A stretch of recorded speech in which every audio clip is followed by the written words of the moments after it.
Hey, what's going on, everybody? Movie Phantom here. And guess what? Oh, excuse me, that was a burp. So that was. That's just rude. It's time for a top 5. 13th Wolfman brought it back. And this one, the question of the week, he brought back.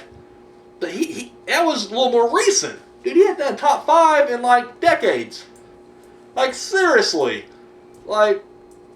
I'm trying to make a funny old reference. I got nothing. The well's dried at this point. But no, he hasn't done a top 5 in a long, long time, and I'm glad to see it back. And I tell you right now, I'm loving it. His top 5 this week is top 5 Alfred Hitchcock movies. Boom. I am a huge fan of Hitchcock. And it's weird because when I was younger, just being a horror fan in general, the only 2 movies I knew about was Psycho and The Birds. That's it. That's all I knew. And I knew he had a TV show back in the day. And I remember, I don't think at that age, I didn't see any episodes yet. I would go on to watch them later, but at that age, I didn't see. The only thing I knew was it was parodied a lot or referenced in other things. I know The Simpsons, constantly, hit up Hitchcock all the time.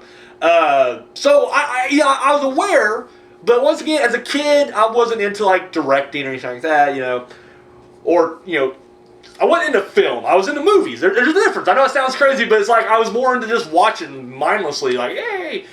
But I didn't care about the appreciation of film. I didn't care about the technical aspects of it until I grew up. And I remember it's even it's still early on. I was probably still a teenager, but I started buying the dollar DVDs because he had a lot of his old silent ones, and I bought them and I was really surprised because I remember when I first bought it, I was like, man, these are clearly going to be shit. Because at this point, I've already discovered that when you buy dollar DVDs, more times than not, and I'm not saying it's always, because I got a lot of awesome shit that I bought for $1, but more times than not, it's usually garbage.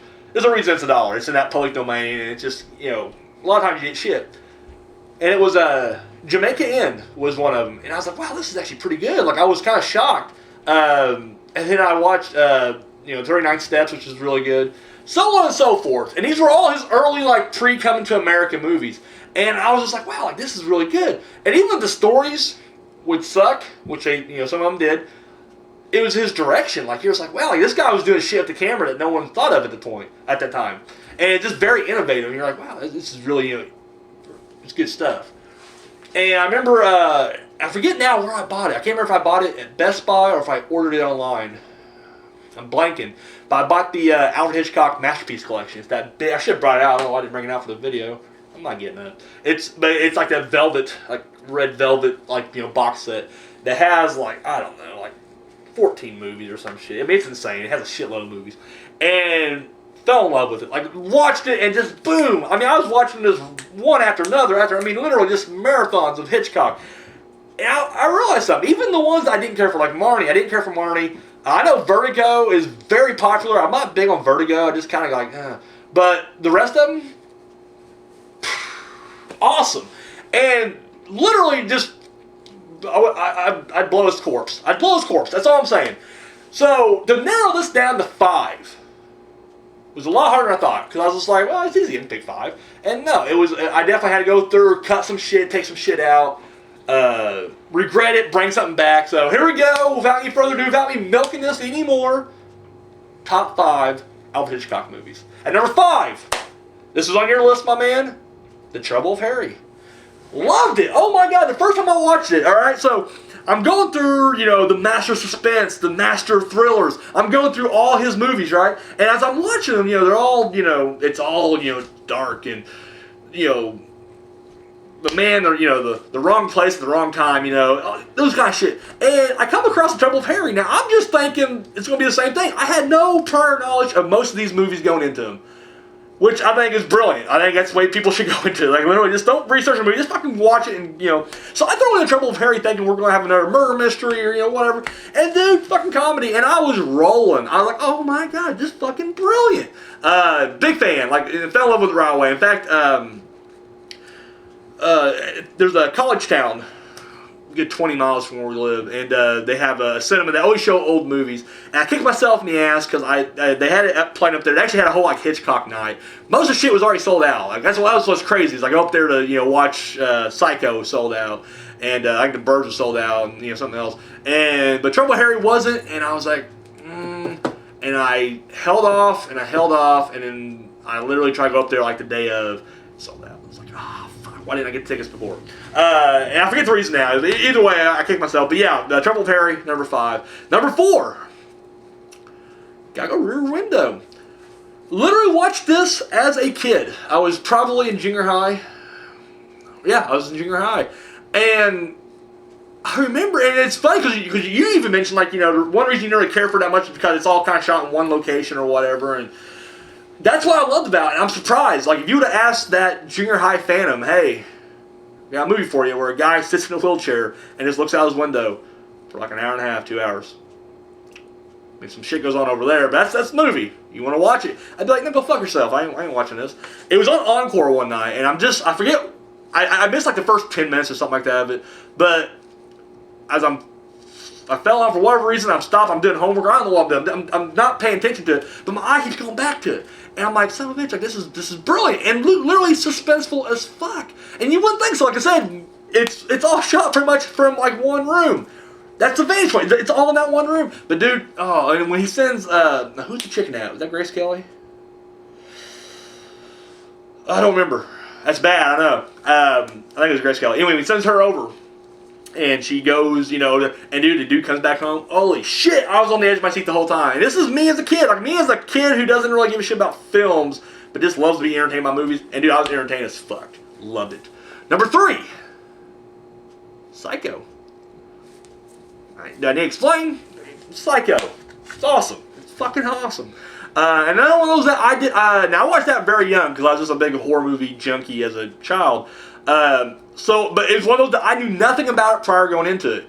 So yes, the main character getting butchered in the shower was a shock.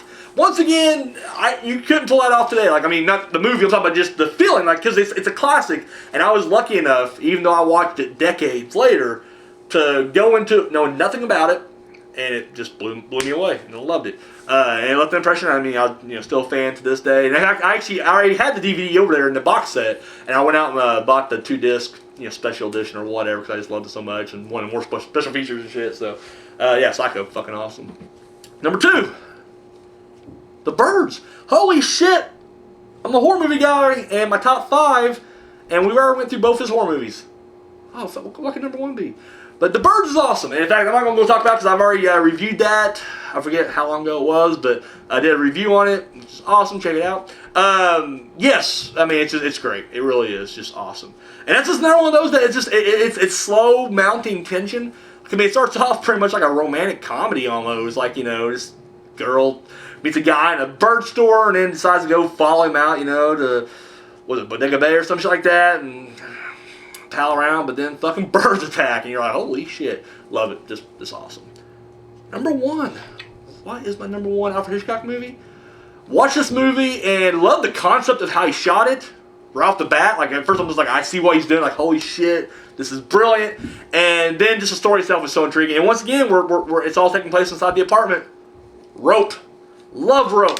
Oh my god, literally, it was one of those, I was entranced with it, like I zoomed in, and couldn't stop watching, like it literally just kept getting better and better, and of course the whole time, like, you're like, these 2 pricks gotta get caught, right? Jimmy Stewart's gonna crack the case, and you're like, oh, they're gonna go, I mean, it kept me guessing the entire movie, and the fact that he tried to do it all, I mean, if the technology would have been there, back when he filmed it, to do an entire movie in just one take, he would have been the first guy to do it. He would have been the first guy to do it. However, limitations, prevented it, and but it was still kind of fun to see him like try to cheat it, because you can tell the cheats. But I mean, you can't knock him for that because he tried something different. But I just love how the camera just kind of zoomed in on the guy's back, and you can clearly see the cut because even the shades of black are different. It's like, and then it pulls right back out, and it's like nothing happens. It's continuous. No, but it's brilliant. It really is. I love it. So yeah, that's my top 5 Alfred Hitchcock movies. To recap: Trouble with Harry, we got Rear Window, Psycho, The Birds, Rope. If you haven't seen any of those, check them out. I urge you to check out Rope. That seems to be one that no one really talks about when it comes to Hitchcock. Everybody blows his other stuff, and don't get me wrong, for very good reason. But it seems like no one wants to talk about Rope, so definitely check out Rope. And check out my good man, the 13th Wolfman. Dude's working hard. Check it out. And I'm glad you brought the top 5 back. Once again, You even kind of mentioned, not sure if it's going to be a regular feature again or what, but there now, dude, I love these because with me, I always try to stay mostly within horror, but I love going outside the boundaries every now and then. You're one of those guys who'll just go outside the boundaries all the time, and I love to use that as an excuse to get outside with you. So, yeah, glad to have you back. Guys, check it out. We'll leave a link to his channel down below. He has a question of the week. He has a top 5. Do both of them. Participate with those and show some love.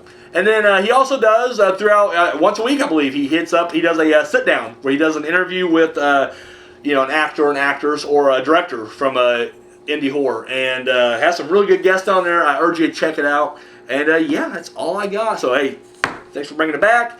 And, yeah, I'm out of here.